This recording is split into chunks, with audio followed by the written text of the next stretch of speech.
오늘도 이곳에 함께 모여 하나님께 예배를 드리고 계신 여러분 모두에게 우리 주님의 은혜와 평화가 넘치시기를 바랍니다. 우리는 지난주에 갈라디아 교회의 상황을 살펴보았습니다. 지금 갈라디아 교회에는 바울이 타 지역으로 선교로 간 틈을 타서 거짓 형제들이 들어와서 거짓 복음을 전하고 있는 상황입니다. 이 거짓 형제들은 유대 율법주의자들로서 지금 갈라디아 교인들에게 할례와 율법 준수를 요구하고 있습니다. 그런데 갈라디아 교인들이 이 거짓 형제들의 요구를 상당히 수용한 것으로 보입니다. 그래서 바울은 그 상황을 진화하기 위해서 이 갈라디아서를 썼습니다. 지금 거짓 형제들이 너희에게 할례와 율법 준수를 요구하고 있는데 그것을 따르면 안 된다라고 바울은 갈라디아 교인들을 다그쳤습니다. 여러분, 바울은 왜 그들이 요구하는 할례와 율법 준수를 받아들이지 말라고 했습니까? 그것이 분리주의를 일으킬 수 있기 때문이었습니다. 여러분, 하나님께서는 하나의 세상을 창조하셨습니다. 그리고 그 하나의 세상이 창조된 모든 피조물들을 구원하시기 위해서 당신의 아들을 이 땅으로 보내셨습니다. 하나님께서 당신의 말씀인 율법을 수호하던 유대인들만을 구원하시기 위하여 당신의 아들을 보내신 것이 아니라 모든 인류를 구원하시기 위하여 아들을 보내신 것입니다. 그러니 너희들이 율법을 지킴으로 너희들만 특별하다는 생각하지 말라는 것입니다. 즉 바울이 말하는 것은 종교적인 의식과 종교적인 사고를 버리라는 것입니다. 유대교인과 이방인 이렇게 분리하지 말라는 것입니다. 그렇게 종교적인 틀을 세우고 그 틀 안에 갇혀서 자신들 틀 속에 있는 자들만이 하나님의 은총을 받는 자들이란 생각을 하지 말라고 말하고 있는 것입니다. 여러분, 바울이 말하고자 하는 것은 종교가 아니라 그리스도입니다. 그래서 바울은 할례와 율법 준수를 강요하는 것을 경계하는 것입니다. 할례와 율법 준수를 의무화함으로써 그것이 종교적 분리주의를 일으킬 수 있기 때문입니다. 여기까지가 지난주의 내용이었습니다. 그런데 여러분, 우리는 자칫 할례와 율법 준수를 경계하라는 바울의 이 말을 오해할 수 있습니다. 여러분들께서는 너희는 분리주의를 조장하는 할례와 율법 준수를 경계하라 라는 바울의 이 말이 어떻게 들리십니까? 혹시 이 말이 너희는 할례와 율법 준수를 하면 안 된다 이렇게 들리지는 않습니까? 여러분, 바울이 하는 말은 너희는 할례를 받고 율법 준수를 하면 안 된다라고 말하는 것이 아닙니다. 우리가 갈라디아서와 로마서 등 바울의 모든 서신들이 있다 보면 바울이 율법에 대해서 부정적으로 말을 하고 있는 느낌을 받을 때가 있습니다. 그래서 우리는 율법을 안 지켜도 되는구나 라고 생각할 때가 있습니다. 그런데 여러분, 그게 아닙니다. 바울이 말하는 것은 우리가 할례나 율법을 안 지켜도 된다는 것이 아니라 율법에서의 자유함을 말하는 것입니다. 지금 우리가 살펴보고 있는 이 갈라디아서는 자유의 대헌장이라는 별칭이 붙어 있습니다. 여기서 말하는 자유란 율법에서의 자유를 뜻합니다. 바울은 이 갈라디아서 전체에서 우리가 율법에서 자유함을 얻었다고 설명을 합니다. 그렇다면 우리가 얻게 된 이 율법에서의 자유란 무슨 뜻일까요? 오늘은 이것에 대해서 한번 알아보려고 합니다. 지금부터 오늘의 본문을 함께 살펴보시면서 율법에서의 자유가 무엇인지 한번 살펴보도록 하겠습니다.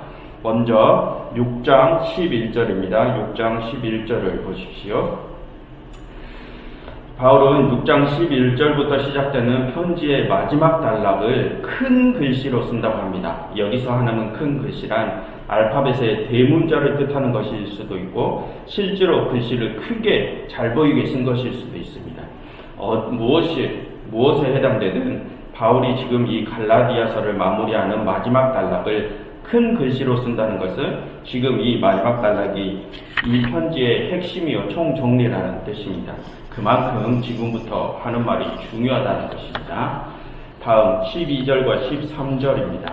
12절과 13절을 보시면 거짓 형제들이 갈라디아 교인들에게 할례를 받게 하려는 두 가지 의도가 나와 있습니다. 12절 그들이 할례를 강요한 첫 번째 이유는 그들이 그리스도의 십자가로 말미암아 박해를 면하려 한 뿐이라라고 바울은 말합니다. 바울이 이 갈라디아서를 쓸 당시는 서기 50년대 중반쯤이었습니다. 이때는 로마의 네로 황제가 막 임기를 시작할 때였습니다. 이때 로마의 네로 황제는 정치적인 이유 때문에 그리스도를 따르는 이들을 박해했습니다. 당시 로마 제국은 세계를 제패한 자신들이 세상에 평화를 가져다 준다고, 자신들이 가져다 준다고 외치고 다녔는데, 그리스도인들은 그리스도 안에서 온전한 평화를 누릴 수 있고 온전한 평화의 나라는 이 세상이 아니라 저 너머의 세상이라고 전하고 다녔습니다. 그래서 당시 로마 제국은 그리스도인들을 반 로마 세력이라고 여기고 핍박을 가했습니다. 그런데 당시는 딱히 유대교와 기독교가 정확하게 분리가 된 때가 아니었습니다.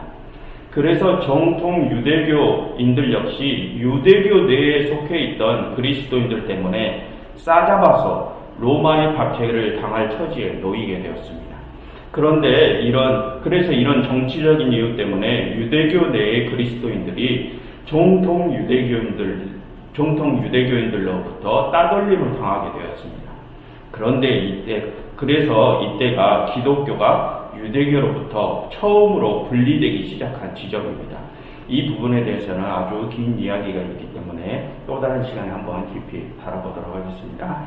어쨌든 당시에 그리스도인들을 받아들이지 않는 정통 유대교인들은 로마의 박해를 피하기 위하여 유대교 안에 그리스도인들을 멀리했습니다. 멀리한 것뿐만이 아니라 유대교인들도 그리스도인들을 박해하기 시작한 상황이었습니다. 그럼으로써 유대교인들로서 자신들의 정체성을 더욱 확고히 세우고 자신들은 로마 제국에 반대하는 세력이 아니라는 것을 로마에 어필하고자 했습니다. 그렇게 해서 그들은 로마의 핍박을 피하고자 한 것입니다. 그런데 그리스도를 받아들인 유대교의 그리스도인들 중에서도 유대의 율법주의자들이 있다고 했지 않았습니까? 이들은 그리스도인이 되었지만 유대교의 뿌리를 더욱 중요시하던 자들이었습니다. 이들이 특히나 율법 준수를 강요하고 다녔던 이유도 이러한 정치적 이유가 있었기 때문이었습니다. 이들은 유대교의 틀 속에서 그리스도를 받아들였기 때문에 자신들은 유대교인들이지 신흥 종교 세력이 아니라고 주장하고자 했습니다. 그럼으로써 이들도 유대교 안에 있는 그리스도인들도 로마의 박해를 피하고자 했습니다. 그래서 그들은 더욱더 율법 준수를 강요했고 유대교의 정체성을 더욱 확고히 하고자 했던 것입니다. 그래서 12절에 바울이 그렇게 말하죠. 그들이 너희 갈라디아 교인들에게 율법을 강요한 것은 박해를 면하려 한 뿐이라. 또한 반대로 바울은 그들이 갈라디아 교인들에게 할례와 율법을 강요한 이유가 또 있다고 합니다. 13절을 보십시오. 그들은 자신들도 율법을 지키지도 않으면서 갈라디아 교인들에게 할례를 받게 하려 한다고 율법을 지키게 하려 한다고 하고 있습니다. 여기서 그들도 율법을 지키지 않는다는 것은 두 가지 의미가 있습니다.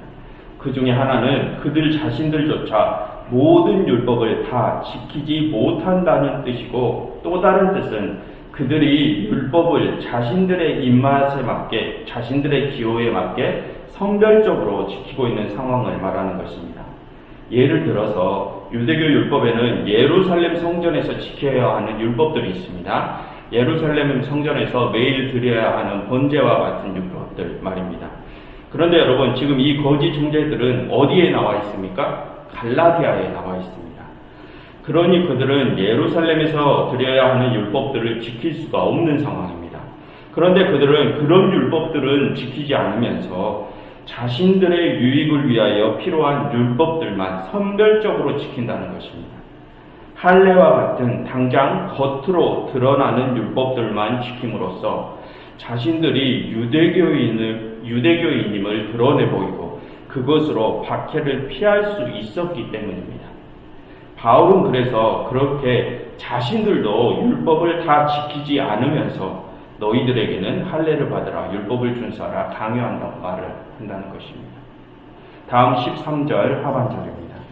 그들이 그렇게 율법을 강요하는 것은 너희의 육체로 자랑하려 합니다. 여기서 육체란 할례, 즉 육체적으로 드러내 보여줄 수 있는 율법 준수를 가리킵니다. 바울은 갈라디아 교인들이 율법 준수를 받아들였다는 것을 육체라는 단어로 표현을 하고 있습니다.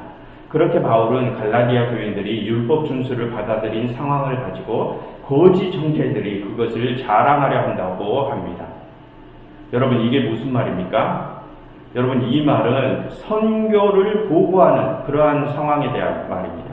여러분, 유대교든 기독교든 그 본고장이 어디입니까? 예루살렘입니다. 유대교든 기독교든 예루살렘에 있는 교회는 선교의 본초 기지입니다. 그런 예루살렘 교회는 세계 각국으로 선교사들을 파송합니다. 그리고 세계 각국으로 파송된 선교사들은 다시 예루살렘 교회에 선교 보고를 하게 되어 있습니다. 그렇다면 여러분, 이 예루살렘 교회에 있던 그리스도인들은 어떤 부류의 그리스도인들이었습니까? 대부분이 히브리파 유대계 그리스도인들이었습니다. 그러니 그들 중에서도 율법주의자들이 많지 않았겠습니까? 예루살렘 교회 내에서도 유대교의 정체성을 더욱 중요시하던 이들이 많았다는 것입니다. 여러분, 다시 한번 말씀드리지만 이때까지는 아직까지 기독교와 유대교가 분리된 상태가 아니었습니다. 이때까지는 기독교가 유대교의 한 분파 정도로 여겨지던 때였습니다. 그러니 여기서 말하는 예루살렘 교회란 예루살렘 유대교 내에서 그리스도인들을 받아들인 사람들의 모임을 뜻한다는 것임을 분명히 알아두시기 바랍니다. 그러니 당시 예루살렘 교회 안에서 유대 율법주의자들이 많았던 것은 이상한 일이 아닙니다. 지금 갈라디아 교회에 파송된 거짓 형제들은 바로 이 예루살렘 교회 내에 유대 율법주의자들로부터 파송된 자들입니다. 그러니 이 거짓 형제들은 예루살렘 교회의 유대 율법주의자들에게 선교 보고를 해야 하는 상황입니다. 그러니 13절에서 바울이 말하는 것은 거짓 형제들이 지금 갈라디아에 와서 우리가 이방인들을 유대교로 많이 개종시켰다, 우리가 유대 율법주의자들을 많이 만들었다라고 자랑하려고 한다는 것입니다. 이렇게 바울은 12절과 13절에서 거짓 형제들이 갈라디아 교인들에게 율법 준수를 요구한 두 가지 이유를 설명을 했습니다.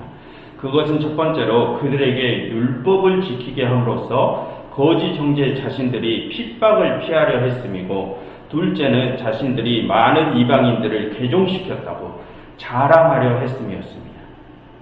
여러분, 지금 바울이 말하고자 하는 말의 요지는 거짓 형제들은 지금 복음이나 율법의 본질을 전하는 것에는 관심이 없다고 말을 하는 것입니다.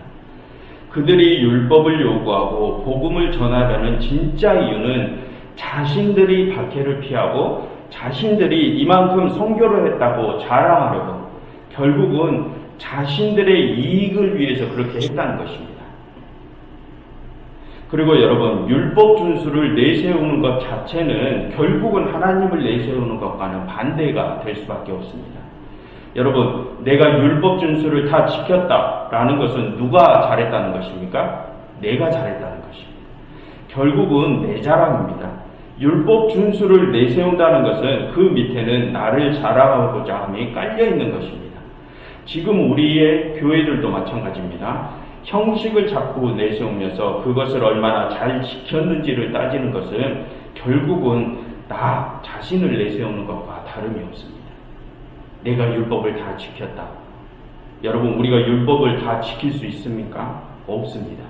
그런데도 거짓 형제들은 율법 준수를 내세웁니다. 자신이 그것을 다 지키지도 못하면서 자신을 자랑하고자 그것을 내세웁니다. 그에 반해 여러분, 바울이 내세운 것은 무엇입니까? 14절을 보십시오. 그러나 내게는 우리 주 예수 그리스도의 십자가 외에는 결코 자랑할 것이 없다고 합니다. 거짓 형제들은 자기 자신을 자랑했지만 바울은 그리스도를 자랑한다고 합니다. 그리고 여러분, 잠시 17절을 보십시오. 바울은 자신에게 누구의 흔적이 있다고 합니까? 17절에 바울은 자신에게 예수의 흔적이 있다고 합니다. 여러분, 예수의 흔적이 무엇입니까? 고난과 핍박의 십자가의 흔적입니다. 거짓 정죄들은 사람들이 보기에 대단해 보이는 자신들의 선교 업적을 자랑하고, 바울은 사람들이 보기에 보잘것없는 고난과 핍박만을 자랑한다고 합니다. 그것이 예수 그리스도께서 지신 십자가였기 때문입니다. 여러분, 지금 거짓 정죄들과 바울이 자랑하는 것이 너무도 대조적이지 않습니까? 여러분, 다음 14절 하반절을 보시겠습니다. 십자가 외에는 결코 자랑할 것이 없으니 그리스도로 말미암아 세상이 나를 대하여 십자가에 못 박히고 내가 또한 세상을 대하여 그러하니라. 여기서 바울이 말하는 세상이란 지금 이 악이 지배하고 있는 이 세상을 말하는 것입니다. 바울이 악이 지배하는 이 세상에 대하여 죽었다고 합니다. 그리고 이 악의 세상도 바울에 대하여 죽었다고 합니다. 이 말은 바울 자신은 이제 악이 지배하는 이 세상에 속해 있지 않다는 뜻입니다. 지금 바울 자신의 육체는 이 악한 세상 속에 살아가고 있지만 자신은 이미 저 너머에 하나님의 세상에 살아가고 있다는 뜻입니다. 이미 자신은 십자가를 졌기 때문입니다. 여러분, 여기서 십자가로 못 박았다는 말의 뜻은 이 세상에서 받는 고난과 핍박을 말합니다. 이 세상에서 바울은 악의 지배에 맞서서 정의롭게 싸우느라고 그것 때문에 고난과 핍박을 당하고 있습니다. 그것을 바울은 이 세상에 대하여 십자가로 못 박았다라고 표현을 하고 있습니다. 그러나 바울은 이 세상에서 고난과 핍박을 당하고 있는 그 상황을 자랑합니다. 여러분, 왜 그렇습니까? 그렇게 지금 자신이 이 세상에서 십자가를 지고 있는 그 모습이 이미 자신이 저 너머의 세상을 살고 있다는 증거이기 때문입니다. 여러분, 예수님께서 십자가에 못이 박히시고 난 뒤에 어떻게 되셨습니까? 부활하셨습니다. 악이 지배하는 이 세상에서 고난과 핍박을 당하셨으니까 선이 지배하는 저 너머의 영원한 세상으로 부활을 하신 것입니다. 그러니 바울이 지금 이 세상에 대하여 십자가에 못 박혔다는 말은 무슨 뜻입니까? 자신도 그리스도처럼 이 세상에서 고난과 핍박을 당하고 있으니까 자신은 이미 저 너머의 세상에서 부활을 했다는 것입니다. 그러니 바울은 예수의 흔적, 그 고난의 핍박의 십자가를 자랑할 수 있다는 것입니다. 거짓 정죄들은 이 세상이 주는 박해를 피하기 위해서 예를 쓰고 있지만 바울은 그 박해를 정면으로 받아들이고 있습니다. 또한 거짓 정죄들은 이 세상 사람들 보기에 겉으로 대단해 보이는 자신들의 선교 업적을 자랑하는데 바울은 그와는 정반대로 이 세상에서 정말로 초라해 보이는 고난과 핍박을 당하는 모습을 자랑합니다. 그 예수의 흔적이 바울 자신이 이미 새로운 삶으로 부활했다는 증거이기 때문입니다. 여러분, 다음 15절입니다. 무릇 할례나 무할례가 아무것도 아니로되 오직 새로 지으심을 받은 것만이 중요하니라. 여러분, 이 갈라디아서는 율법에서의 자유함을 설명해주는 서신이라고 했습니다. 그러나 여러분, 그 율법은 그것은 율법에 대한 방종을 말하는 것이 아닙니다. 여기서 말하는 자유란 율법을 지키지 않아도 된다는 것이 아닙니다. 그것을 지키고 말고는 이제 너희 자유라는 것입니다. 율법에 대한 부정이 아니라 율법에서의 자유함입니다. 여러분, 지금까지 바울이 말하고자 하는 것은 새로운 세상에 관한 이야기입니다. 지금 너희들이 할례, 무할례를 분리하고 그것을 따지고 있는 그 자체가 옛 시대적인 생각이라는 말입니다. 그것은 악이 지배하고 있는 지금 이 세상적 생각이라는 것입니다. 여러분, 율법이란 죄가 무엇인지를 알려주는 것입니다. 뭐가 악한 행위고 뭐가 악하지 않은 행위인지를 알려주는 것이 율법입니다. 즉, 율법이란 악의 힘이 지배하고 있는 지금 이 시대, 지금 이 세상에서만 필요한 것입니다.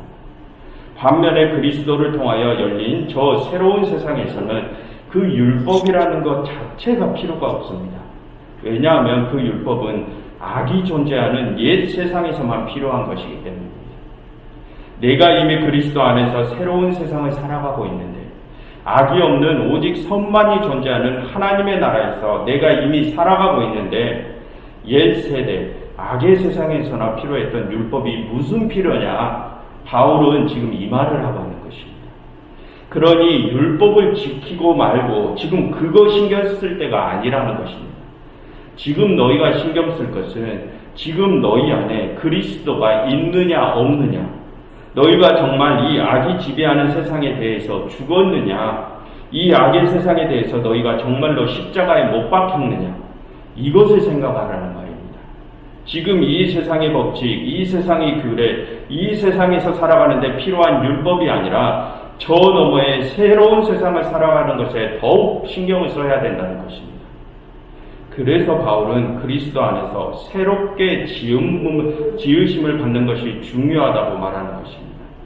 이 세상의 법칙에 신경 쓰지 말고 새로운 세상의 법칙을 따르라는 것입니다. 여러분, 바울은 거짓 형제들이 요구하는 할례와 율법 준수를 경계했습니다. 왜냐하면 그것이 분리주의를 조장할 수 있기 때문입니다. 그리고 바울은 오늘의 본문에서 우리가 할례나 율법 준수를 가지고 싸우는 것보다 더 중요한 일이 있음을 알려줬습니다. 그것은 우리가 그리스도 안에서 새롭게 지으심을 받은 것이었습니다. 여러분, 왜 그랬습니까, 여러분?